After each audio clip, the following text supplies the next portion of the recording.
रुको जी राव, अगर आपको मेरी जीवन गाथा सुननी ही है तो सुनिए। लोग मुझे महारानी अहिल्याबाई होलकर बुलाते हैं, लेकिन मैं कोई राजा महाराजा के घर जन्मी कोई राजकुमारी नहीं थी। मेरा जन्म महाराष्ट्र के छोटे से गांव चौंडी में हुआ था। उस समय लड़कियों को पढ़ना तो ठीक, लड़कियों को बाहर जाने की भी इजाजत नहीं थी। लेकिन मेरे पिता ने मुझे शिक्षा ग्रहण करवाई और उसके साथ दया, परोपकार, प्रेम, सेवा और करुणा के गुण भी सिखाए। जब मेरी शादी हुई तब मैं महज 8 ही साल की थी। शादी के बाद मैं राजकाज में मदद करती थी और युद्ध कौशल्य भी सीखती थी। एक युद्ध में खांडेराव वीर गति को प्राप्त हुए तब मेरे पास सती होने के अलावा कोई विकल्प नहीं था। लेकिन मेरे पिता समान ससुर ने मुझे रोका और राज्य का शासन मेरे हाथ में दिया।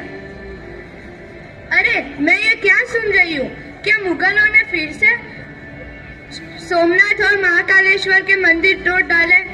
आज मैं शिव जी की उपस्थिति में प्रतिज्ञा लेती हूँ कि मैं टूटे हुए मंदिरों का पुनः निर्माण कराऊंगी और पूरे भारत में यात्री निवास, तीर्थ स्थानों में जीर्णोद्वार, सड़कें और कुएं बनवाऊंगी। तो जीराव, एक बार की बात है। पेशवा ने सोचा कि मैं विधवा हूँ और कोई वारिस नहीं है, तो मेरे हाथ में से मेरा इंदौर ले ले। जब मुझे पता चला तो मैंने सोचा कि नारी शक्ति कब काम आएगी, तो मैंने राज्य की सारी स्त्रियों को युद्ध के लिए आह्वान किया, तो सब तलवार लेके आ गए। फिर मैंने पेशवा को एक पत्र लिखा। मेरे भाई, तुमने एक शतरानी को ललकारा है, तो तुम अगर महिलाओं से हार गए तो तुम्हारे पास आत्महत्या के अलावा कोई चारा नहीं होगा, और तुम महिलाओं से जीत भी गए तो तुम किसे मुंह दिखाओगे? दोनों तरफ तुम्हारी हार ही है।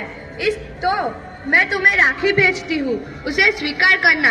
इस तरह मैंने रक्त की एक बूंद बहाए बिना पेशवा से अपना इंदौर वापस ले लिया। नर्मदा के दर्शन और शिव जी की पूजा के बिना मैं अन्न ग्रहण नहीं करती, इसलिए मैंने नई राजधानी माहेश्वर नर्मदा किनारे बसाई है। 30 साल के मेरे शासन में मैंने न्याय, साहस, राजतंत्र और नारी शक्ति की एक ऐसी मिसाल तैयार की है जो आने वाली पीढ़ियों को उससे एक आदर्श मिलेगा। क्या मुगलों ने फिर से मालवा की प्रजा पर अत्याचार करना शुरू कर दिया?